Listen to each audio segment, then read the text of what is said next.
What's going on, Internet? IG here again with another In Galactic's opinion. Today, I'm finally looking at Google's Nexus 7.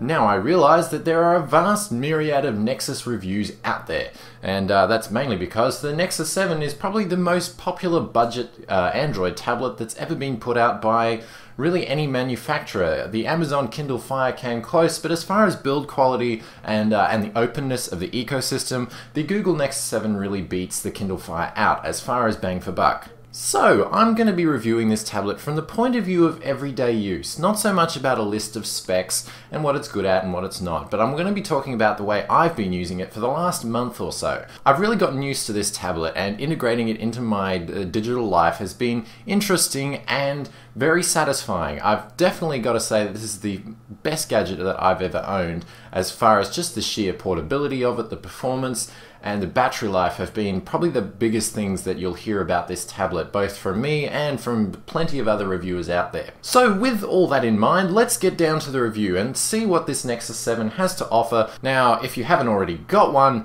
hopefully this review will help you out a bit, but let's face it, by now, if you wanted one, you probably would already have one because they're a cheap device, and let's face it, they're very addictive. Let's have a look. So let's talk about the form factor of this device. So the form factor, of course, is a 7-inch tablet. Most of you, if not all of you, would already know that by now. Now, the device itself is built with a surprising amount of quality for a $200 tablet, at least $200 in the US.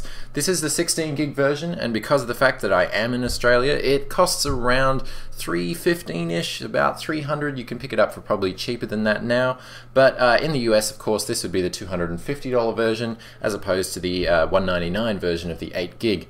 Now, for that money, you get a very solid device. It's got a very nice backing to it. It's got sort of a faux leathery feel to it, even though, of course, it's just plastic, but it feels very solid, and it feels very nice in the hand to grip as well. Now that's one of the things that I very much appreciate about this device, and really that's what Google is shooting at. This device is supposed to be a content consumption device. So really it's supposed to be a gateway to the Google Play Store, where you can buy, of course, your movies, your books, your music, your apps, and all of that fun stuff. Now, a little quick side rant here. I can't believe that Google can't get their store updated so that it can offer magazines and movies and music in all countries, because unfortunately here in Australia we're stuck with quite a lame selection. It is getting better, but unfortunately we're still kind of left behind. Regardless, of course, the Nexus 7 hardware-wise is running a quad-core processor in it, which is pretty impressive for the, again, for the price point. When it comes to benchmarking, it's not exactly going to run other tablets off their feet, especially the higher-end 10-inch tablets that, such as the Asus Transformer Prime and such tablets like that. But again, with the combination of the work that the Google team have been doing in Jelly Bean, the applications do launch very quickly, and the transitions between them are very smooth. You can see recent applications, basically an infinite amount. You can scroll up and down to your heart's content. And of course, the transitions between windows and between apps is also very nice as well. Also, it's important to mention the screen.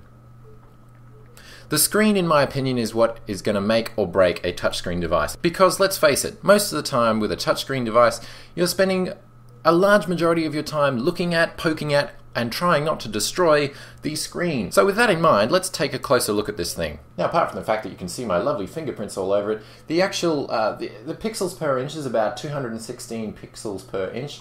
Now, of course, if I've got those statistics wrong, you will just have to excuse me. But the very nice thing about this screen is the fact that it has very nice viewing angles. From all the way to the side, running around to the back and the front, it has very wide viewing angles, making it very nice for when you're all gathered, crowding around in a little circle of your clique watching a movie or trying to read a book, or somebody else trying to read it over your shoulder. Of course, this lends itself to text being very easy to read, and it also means that images show up quite nicely as well. Obviously, this is no Retina display that the iPad is constantly boasting about, but it is a very nice quality display for the price point again.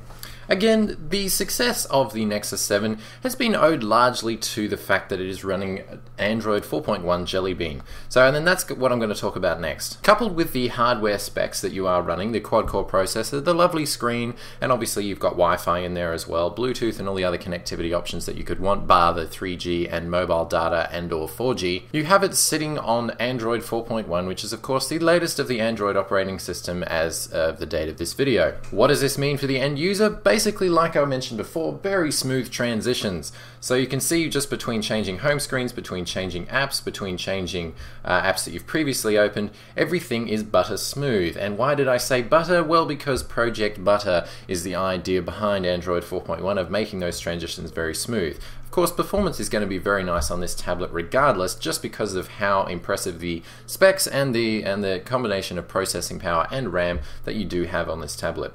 Of course, it's that perfect combination of hardware quality and inside performance, as well as the operating system itself, that really makes the Nexus 7 a winner. Of course, like I mentioned, this device is very nice for consuming content. Google Currents, which is a bit like it's a bit like a magazine app for your Google devices. You can subscribe to different news feeds and web feeds, and you can see here it pulls in all the latest news from different websites and presents it in a nice, easy to scroll along format that's just perfect for sitting on the couch on that lazy summer day. This also means that consuming content like on your social networks, Google Plus in particular, looks very nice indeed, and it's the one-handed operation of this tablet that really makes it a winner. It becomes oh so convenient to roll over when you wake up and check what's happening in the world. Of course, it helps that the Google team updated their application so it works on this type of form factor, and I think for that they deserve a thumbs up, because it is very convenient.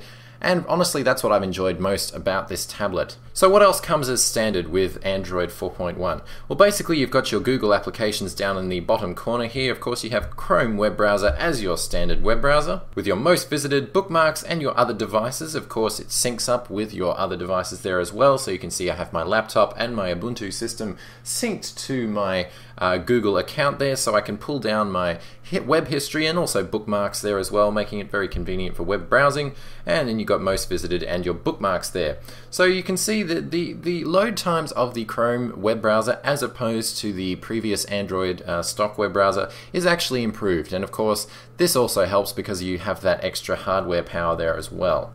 And of course you have the Google Music app there as well. Unfortunately, without the addition of the Google Cloud Music player, it really isn't a whole lot different to most other music players that you can get out there. But having said that, well, it is fairly decent. Of course, Google Movies is there just to provide you with any films that you might want to rent or buy. Of course, in Australia you are limited to renting, which again sucks. But their range of movies that are available in the Google Play movie store is getting better as we speak, at least in Australia and I imagine overseas as well. Then again, you've got the Google Play Books, which Google Books has been around for a little while now, but it's great to see that their range is expanding, and I have been enjoying the sales that come up every now and again for books that you can buy for 99 cents. Yes, I admit to reading The Hunger Games at that price. Then of course other Google applications that you all know and love, such as Google Earth, Google Talk, and Gmail, and all of those applications work very, very nicely under this tablet, simply because, let's face it, the performance is king in this tablet. Compared to other Android tablets in the past, and especially comparing to my Acer Iconia Tab A500 that I did get rid of in order to buy this one, the performance is noticeably different, and that's, I feel, what has been holding the Android ecosystem back,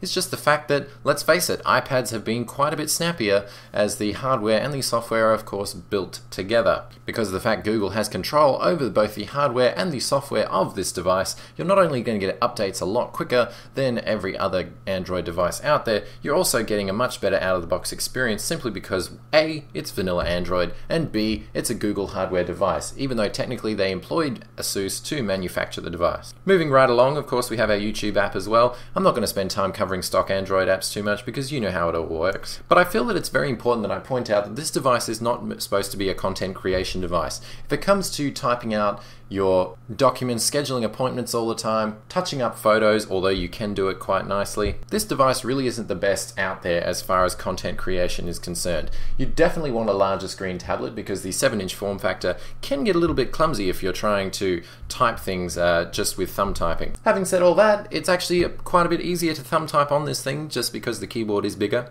Carrying this device around, just reading what's going on the internet, reading your books, consuming any movies and stuff like that, it's very, very convenient. Simple as loading up a video file, installing the MX video player, and you're away as far as portable movies are concerned. And of course the battery life on this device lends itself to that kind of lifestyle because let's face it, the battery life on this thing has been very, very impressive. You get at least 10 hours of web browsing type stuff, and then if you're playing HD movies, it'll last around 8 hours, and I found that to be very, very true. At one stage while I was on holidays, I only charged it twice in a 2-week period of time. Of course I wasn't using it that much, but again, it's a testament to how long this battery can hold out for. Now, to the best of my knowledge, the battery is not replaceable, but of course a tablet this cheap, there's going to be a better one in a few years anyway. Now let's quickly talk about gaming, because gaming is something that is becoming better and better on Android as we speak, and to be honest, I quite enjoy it. It's a very pleasant form factor. It's bigger than the phone, so you don't feel like your thumbs are taking up half the screen.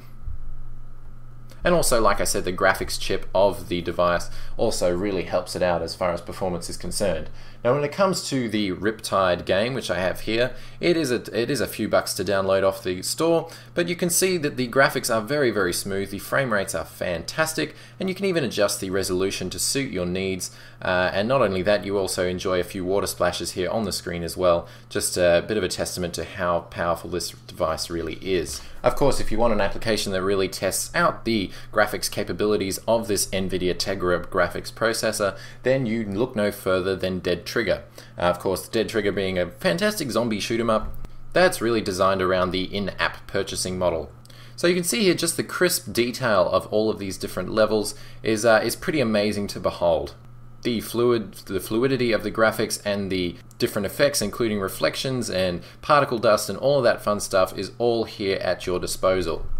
And I just got killed by a zombie, so I am now infected. So if I was to own a small netbook or an iPad, does it replace it? The answer is no. This tablet is supposed to be a different device altogether. It caters to a different crowd for a different purpose. That purpose is mainly consuming content, and of course is available through the Google Play Store.